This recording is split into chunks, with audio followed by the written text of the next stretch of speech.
No human isn't illegal. Just because they're a kid, Yes. no. The law is the My law. family was We working are for a everybody constitutional else. republic. The basic idea of welcoming immigrants to our shores is central to our way of life. It is in our DNA. Immigration back in the spotlight on this 4th of July. I'm Dwayne Brown. Tonight on KPBS Evening Edition, the latest on Central Americans expected here in San Diego and the president's push for immigration reform.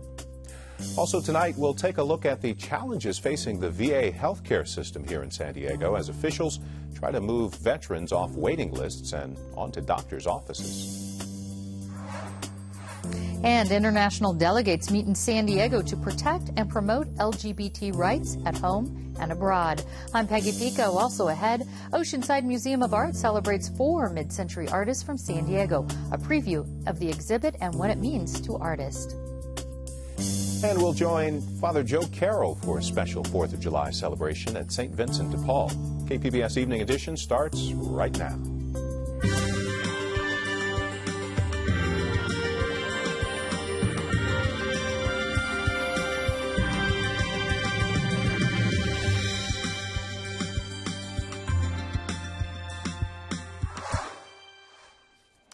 Hi, good evening. Thanks for joining us on this Independence Day. Protesters have been waiting in Murrieta this afternoon for the expected arrival of more Central American migrants at the border patrol station there. So far, no migrants have arrived. People on both sides of the issue, though, started gathering early this morning. Murrieta police put up barricades so protesters wouldn't block buses as they did on Tuesday. For a while, the two sides were facing each other down. No human isn't illegal. Just because they're a kid, Yes. no. The law is the My law. family was We working are a for everybody constitutional else. republic. Police eventually separated the crowd. At least one protester was detained for not following orders, and a woman needed medical aid because of the heat. Murrieta's city manager says this week's protest gave the community a black eye. Rick Dudley says when city leaders called on neighbors to protest, they meant send letters to Congress, but instead, he says people took to the streets and had a physical protest, eventually forcing 3 buses to turn back to San Diego. He says this was not a victory for protesters, but rather a loss for the city. Saying, quote, it made this extremely compassionate community look heartless and uncaring. This is not the Murrieta that we all know and love. Now, Murrieta's mayor has promised to send Washington a bill for the cost of handling the protest and staging a town hall meeting about the refugees. Mayor Alan Long sent the president a letter saying the city's resources had to be moved because of a communication problem in Washington. Long says the president and Congress need to talk, and he's willing to go to Washington to share ideas. President Obama renewed his call today for immigration reform as he congratulated 25 service members who became U.S. citizens this morning. The basic idea of welcoming immigrants to our shores is central to our way of life. It is in our DNA. We believe our diversity, our differences, when joined together by a common set of ideals, makes us stronger. The president has promised to take executive action where he can if Congress doesn't follow through. Of course, you can find all of our coverage of this ongoing debate on our website, kpbs.org. Highway Patrol is investigating a cell phone video of one of its officers punching a woman on the side of a Los Angeles freeway. CHP says this happened on Tuesday. They say the officer was trying to restrain the woman who had been walking on the side of Interstate 10. CHP says she was endangering herself and people in traffic. A person in a passing car got this video and turned it over to LA TV station. CHP says it only shows a small part of what happened. They're not identifying the woman or the officer. He has been placed on leave, and she is undergoing a psychiatric evaluation. Fire crews are still working to completely surround a wildfire near Julian in the East County. The Banner Fire grew overnight to about 217 acres. It destroyed 2 homes yesterday. Evacuation orders have been lifted, but 4th of July celebrations in Julian were canceled because of the fire. Helping people move out of homelessness and become independent is the goal of Father Joe's Villages in San Diego. They celebrated the 4th of July with an outdoor block party and luncheon today. The crowd stretched around the corner at 15th and Imperial Avenue downtown, waiting for a special holiday meal. After asking the blessing over the food, Father Joe got a healthy "Thank you all and happy 4th of July." As America celebrates its 238th birthday, thousands of homeless men, women, and children in San Diego have moved out of homelessness and into independence thanks to Father Joe's Villages. On this particular day, serving up burgers, hot dogs, and baked beans in the outdoor courtyard. There you go. Enjoy. Father Joe says July 4th represents what America represents: opportunity, no matter what your circumstances. A lot of our neighbors missed out on that opportunity. The decision they may have made, some problem they had. For more than 60 years, St. Vincent de Paul Villages has been providing a combination of meals, health care, housing, and job training to the city's homeless population downtown. Time it's literally, that's what I maintain St. Vincent's provides mostly. Time. Time out. Where are you at? What can we do to patch up whatever damage has been done so that you can go out there as strong as possible to do whatever you can do. Although Father Joe stepped down from running the organization a few years ago, he still lives on the property and knows firsthand the challenges of regaining independence after having his right foot amputated recently because of diabetes. And that's what doctor wants me to do. Get independent, get out of the chair, start walking, get around a lot better. And that's what we're doing with people, our neighbors in the street. Happy 4th of July. Father Joe says 7 out of 10 neighbors who use St. Vincent de Paul services move on to permanent housing.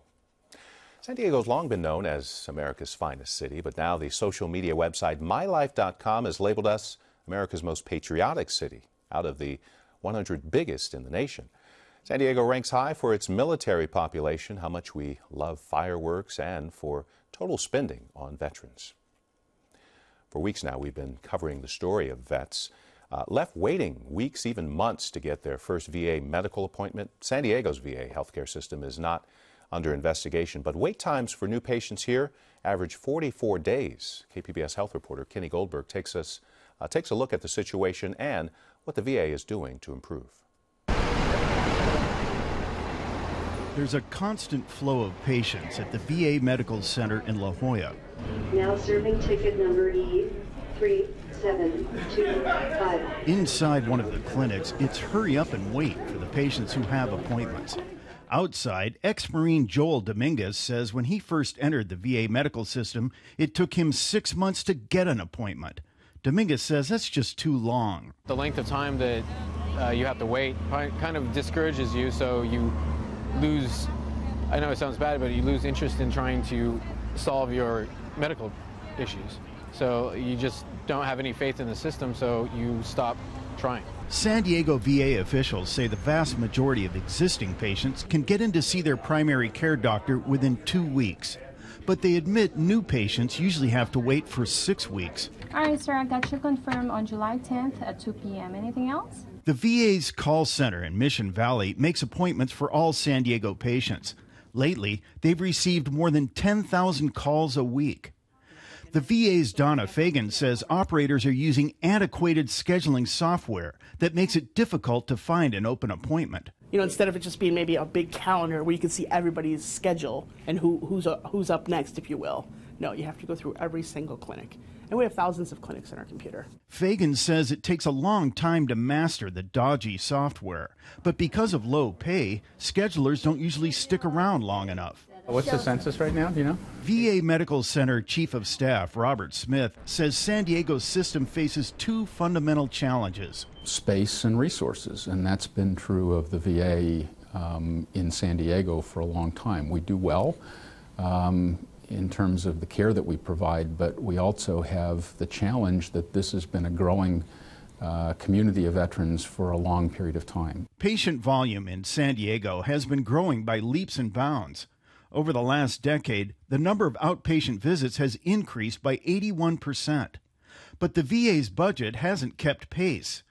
Dr. Smith says their budget for any given year is based on the number of patients they treated 2 years prior. And in an environment where you're growing at 5% per year, as we have been, that means that our annual budget is anywhere from 5 to 7% behind what we might need to care for the number of veterans that we have to take care of. Dr. Smith says, in addition, the medical center in La Jolla and the clinics in other parts of the region are at or near capacity. You know, if I bring on another primary care provider, I have to have an office to put him in, I have to have exam rooms for him to see patients, and if we're running out of space, we have real limitations on that. But some improvements are coming soon. The VA is building a new clinic in Sorrento Valley that's scheduled to open later this summer. This clinic will have 4 primary care teams. There will be 22 patient exam rooms where patients can get mental health care, regular health care, and even nutrition services. The new clinic should help ease some of the burden on the VA's existing primary care doctors, each of whom care for about 1,200 patients each. San Diego's VA is also slated to get an extra $11 million before the end of the year. That will cover vets who choose to go outside of the system, rather than wait months for a medical appointment at the VA. Veteran Joel Dominguez says his significant other, who's also an ex-Marine, hasn't found it easy to get care for her injured back. Yeah, it's been since she got out in 2010, and she's still trying very hard to get these things taken care of. The VA has expanded its clinic's hours and has opened additional primary care clinics on Saturdays. Dr. Smith says it will probably take a few more months to build extra internal capacity. In the meantime, he says his staff is going all out. You know, I don't know anybody that comes into this building to work that doesn't want to provide outstanding care for veterans. And I've never seen a more mission-driven group of people. San Diego's VA treated 75,000 veterans last year. Kenny Goldberg, KPBS News. If you've pulled some chicken from the freezer to throw on the grill today, check the label. Foster Farms is recalling chicken it sold back in March. The sell-by dates are March 21st through the 29th. Federal officials have linked the chicken to an outbreak of salmonella. This strain is resistant to antibiotics, and it's made more than 500 people sick. We recently told you SDG&E raised the rates for some electric car owners with no warning, despite promising to do so. After our report, the utility decided to offer refunds to those customers. KPBS reporter Claire Trageser brought us the story. She joins us now from the newsroom. Claire, of course, you first reported that SDG&E had raised these customers' rates. Tell us what's happened since. After our story aired, SDG&E sent letters to about 350 affected customers. These letters apologize for the unannounced rate boost and offer to keep customers on their old rate plan. They also say they'll refund customers for whatever extra they've paid. And remind us how this rate change came about. It goes back to an SDG&E study that ended in 2013. As part of the study, drivers were given special rates for charging their electric cars. Some customers received a letter from SDG&E last year telling them the rates would be extended through the end of 2014. Then the rates were raised with no warning, doubling some electric vehicle drivers' bills. And what does the utility say about how this happened? Spokeswoman Erin Collar says it was never their intention to imply these customers had any kind of price guarantee. But she says the company now understands some customers may have been confused, and that's why they're offering to refund those customers. Yeah, just in time for the hot summer utility use. KPBS reporter Claire Trageser. San Diego is hosting a week-long meeting on human rights and gender identity. Peggy Pico talks with foreign delegates about LGBT issues in their countries. Representatives from 14 countries are in San Diego to examine U.S. and international initiatives to protect and promote human rights in the LGBT community worldwide. Joining me with details are Fernanda Garza Zamoron from Mexico and Tung Cuch Tran from Vietnam. Welcome.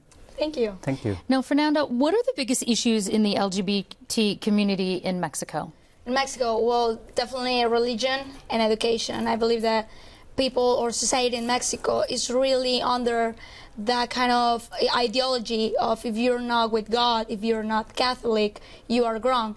And, you know, there's a big issue when it comes to homosexuality and Catholicism. So I guess that's the biggest issue that we are facing right now when it comes to the taking forward the movement in Mexico. And how about in Vietnam? What are the issues that community is facing there?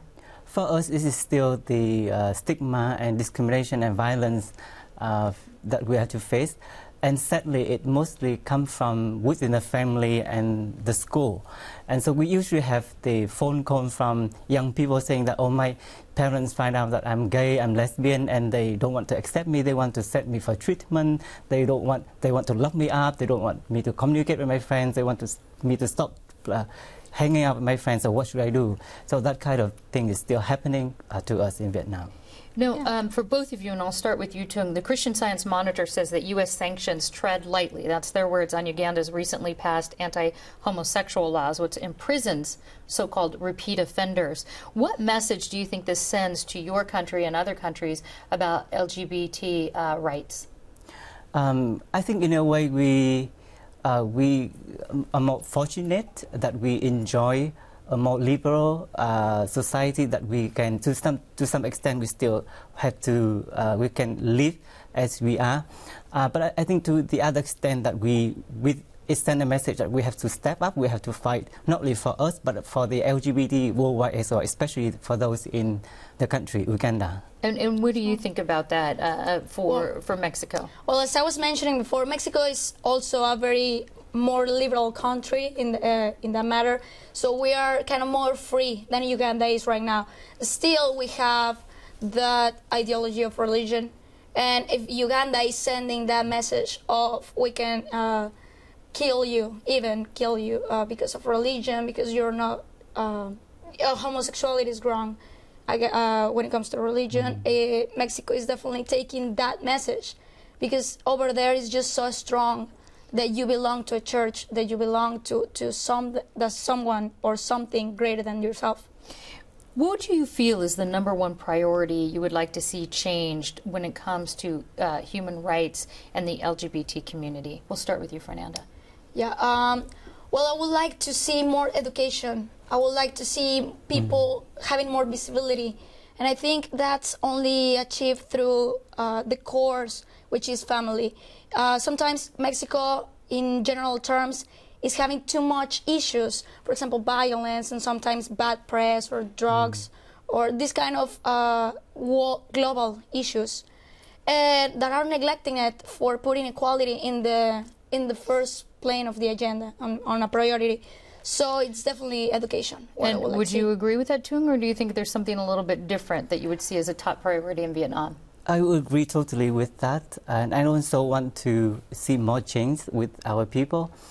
What struck me with the American is that you have this such a power and invested in you, and the confidence and that you can change the world to fit your life, not the other way around. So I want to bring it out with my people as well. How does this project, Tung, how does it help you meet the needs or sort of get this message out, both locally here in the U.S. and also internationally?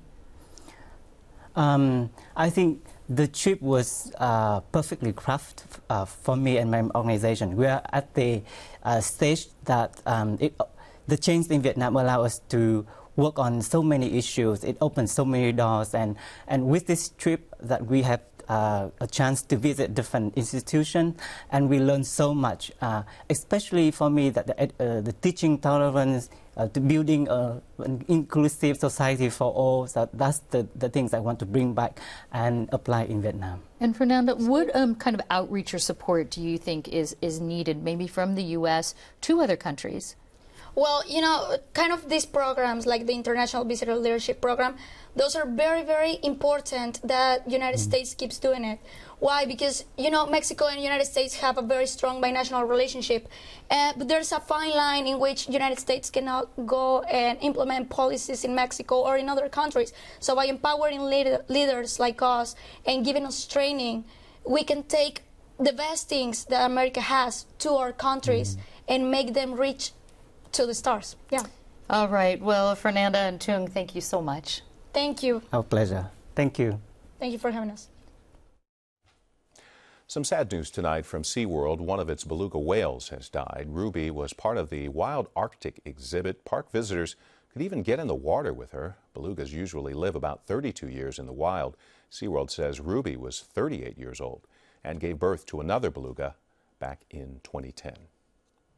I'm Judy Woodruff. On the next NewsHour, columnists Ruth Marcus and Michael Gerson analyze the week's news and rebuilding Thomas Jefferson's lost library. That's Friday on the PBS NewsHour. A new exhibit opens tomorrow at the Oceanside Museum of Art. Peggy Pico explains what makes it special for San Diegans.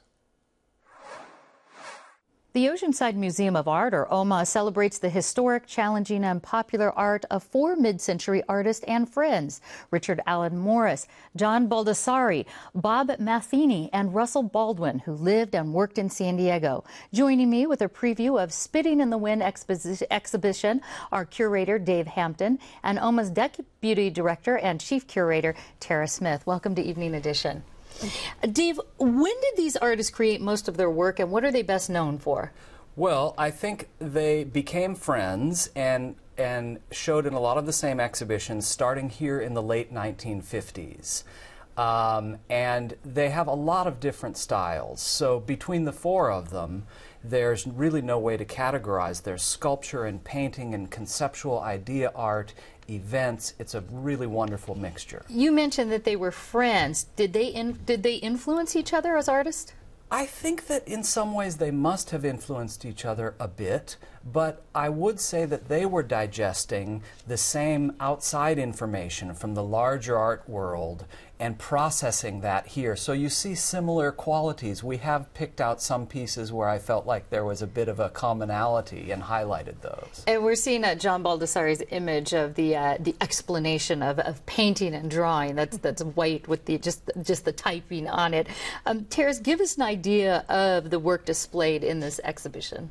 There's quite a different plethora of mediums. So you have anything from clothing articles to paintings, sculptures, and photography. There are also 2 videos in the exhibition.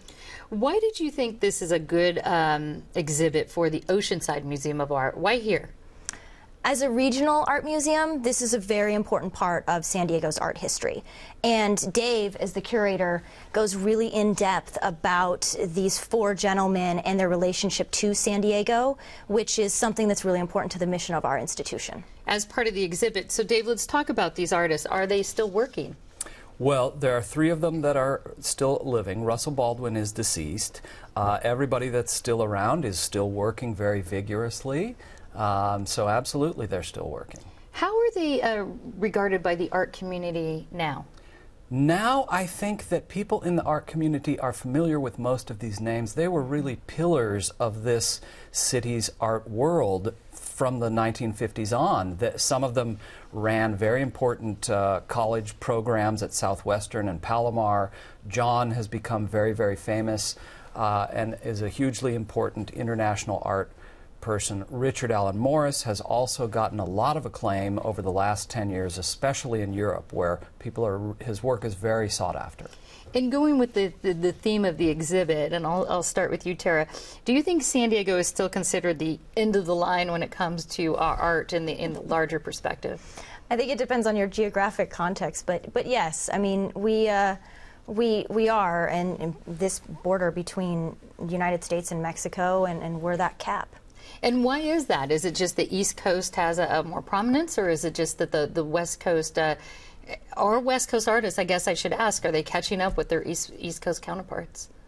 I think that San Diego and LA have been through some amazing things in the last handful of decades, but they're very different beasts as far as the art world in, let's say, New York or Chicago, and Los Angeles and San Diego. They're kind of different types of platforms. And what would you say to that? Do you think that exhibits like this are maybe helping to bridge that gap and sort of marry those platforms?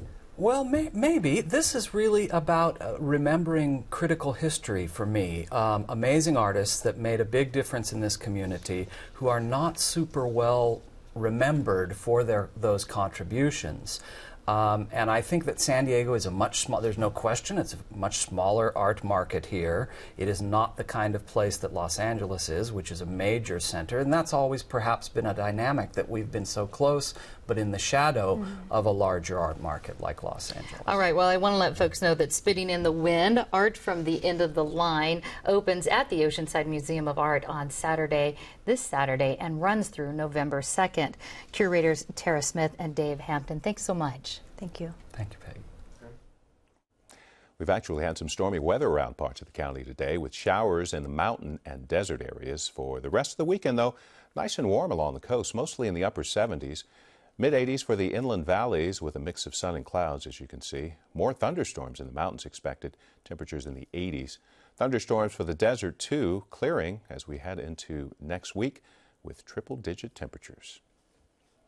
It's all about where you can see the fireworks tonight. Here's a look at places and show times around the county.